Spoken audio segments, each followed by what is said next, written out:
Dan inilah penampakan tamu yang tadi undang itu. Hari ini sudah sore, kita hubungi BKSDA Prof Jateng besok saja untuk penyerahan elang yang kita temukan. Nah, ini kita ingin membawa dia ke Balai Konservasi Sumber Daya. Yap, karena tempat terbatas kita masukkan kardus. Tapi tadi tali panjangnya 10 meter ya, jadi tidak akan menyiksa ketika dilepas. Dan ini kita sudah sampai lokasi di Balai Konservasi Sumber Daya Alam Jawa Tengah. Kita masuk saja.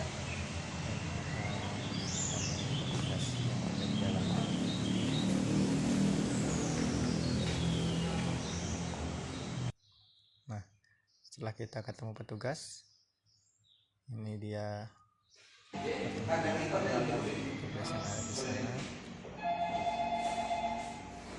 KTP mas? Ada. Mas saya sing Pak. Nggih. Oh.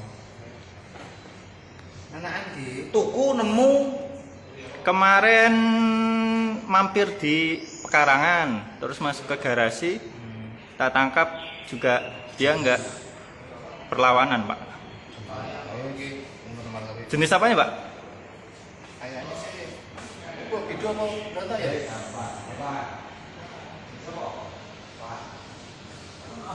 Ini proses penyerahan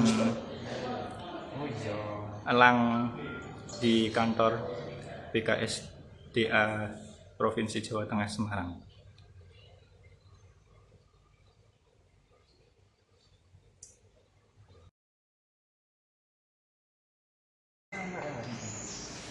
Umur berapa bulan ya ini, Pak? Paling berapa ya? 2 bulanan mungkin. Tapi udah bisa terbang tuh, Pak? Ya belajar terbang ini. Oh, Ini mungkin masih ada emaknya. rujukannya masih ada. Soalnya di Pas belakang dari itu yang- kan kuburan, masih banyak hutan-hutan, iya. Pak. Mungkin ada sarang di sana. Jatuh dari sarang mungkin. Masalah sudah masuk rumah, Pak? Iya, Sudah masuk mungkin dia garasi. jatuh dari sarangnya terus cari. Nah. Dia kan terus lari tuh. Tapi di tempat kami juga biasanya sering ada ayam hutan itu, sering. Berarti belakang masih ya, lebat kebunnya. Yo, Hutan masih ada. kalau hutan sih enggak, cuma yo ada banyak pohon karena itu kan kuburan. Udah dicoba dikasih makan, Mas. Sore tak kasih jangkrik, sama pagi juga tak kasih jangkrik. Yo tak dulangin, nggak bisa makan sendiri. Dibawa kemana ya? Sang rumah. Arahan musim mana dua ya? Kalau tiap kota itu BKSDA nggak ada ya, Pak? Hanya khusus per provinsi ya? Seksi ya, seksi sama resort. Masnya mana sih? Siapa? Masnya alamat? Saya kerja Sampangan, alamat Tembalang, Pak, Jangli. Ini Itu di Sampangan. di Sampangannya. Iya. Di tempat kerja. Nggih. Ya kayak biar kira. Saya mungkin KTP saya posisi KTP.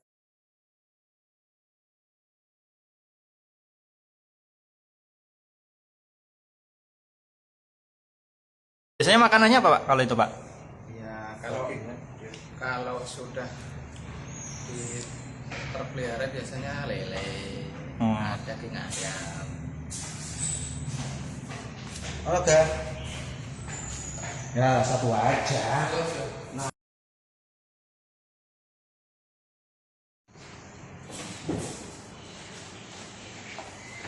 Jenis alap-alap ini, Pak. Ya, saya ada di kantor BKSDA.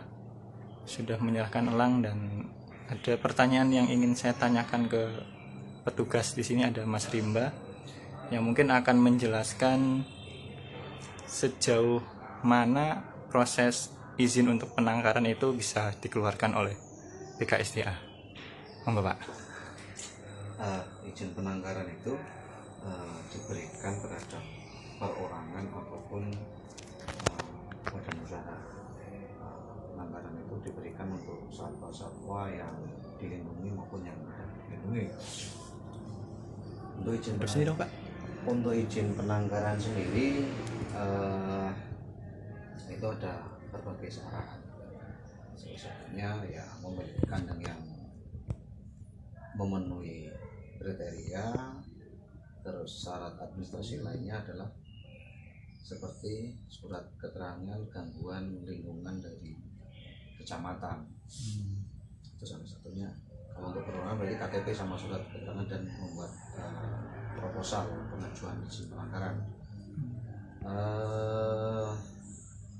Berarti kalau surat untuk pemeliharaan itu boleh dipelihara di rumah itu nggak ada ya?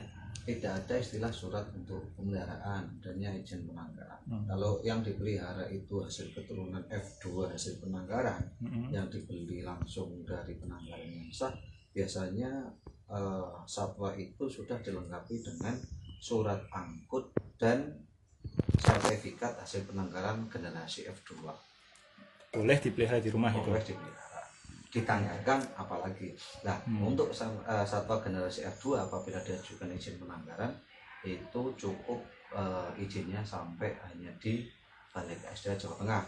Tapi kalau untuk penanggaran generasi F0 bukan dari hasil penanggaran, itu Balai KSDA nanti melakukan berita acara persiapan teknis yang selanjutnya terbit rekomendasi untuk diajukan izin penanggaran ke Direktorat Jenderal KSDA yang ada di Jakarta itu untuk turunan F0. Tapi apabila itu sudah F2 cukup diterbitkan di Semarang karena itu hasil dari penanggaran dari KSDA. Berarti misal ada beberapa penemuan satwa langka di masing-masing kota atau kabupaten itu, apakah ada kantor BKSDA di masing-masing wilayah atau hanya Balai KSDA Jawa Tengah itu terbagi menjadi 2 wilayah seksi konservasi wilayah, satu di Pemalang, seksi konservasi wilayah 1 ada di Surakarta, seksi konservasi wilayah 2 ada di Pemalang. Itu sebagai kantor perwakilan yang ada di masing-masing wilayah. Jadi kalau menemukan mungkin kalau di daerah Boyolali, daerah Karanganyar itu bisa langsung koordinasi dengan seksi konservasi wilayah 1 yang ada di Solo. Tiap kabupaten kota pasti ada atau tidak di tiap kabupaten kota, tapi seksi konservasi ada 2 yang membawai sekitar 16 kabupaten kota masing-masing seksi. Seperti seksi 1 itu mulai dari Batang, Kendal, Semarang sendiri, Kabupaten Semarang, Solo 3, Boyolali, Solo Raya, Sragen, Karanganyar, Klaten, Pati, Kudus, Jepara, Demak, Rembang. Itu masuk di seksi konservasi wilayah 1. Untuk seksi konservasi wilayah 2 mulai dari Pekalongan, Pemalang, Brebes, Banyumas, Cilacap, Purworejo, Kebumen, Magelang, Wonosobo, Temanggung, Banjarnegara. Itu seksi konservasi wilayah 2 seperti itu. Dan untuk satu seksi itu juga masih ada perwakilannya namanya resort. Jadi bisa juga koordinasi sama koordinasi sama teman-teman resort. Contoh untuk wilayah Semarang itu ada namanya resort Semarang. Resort Semarang itu ya kita ini resort Semarang itu membawai kebetulan resort Semarang itu kalau wilayah kerjanya mulai dari Batang, Kendal, Kota Semarang sama Kabupaten Semarang. Seperti itu. Jadi ada pembagian lagi di bawah itu, jadi bisa langsung koordinasi sama teman-teman yang ada di resort. Untuk selanjutnya nanti koordinasi dengan seksi seperti itu. Oke, terima kasih Pak.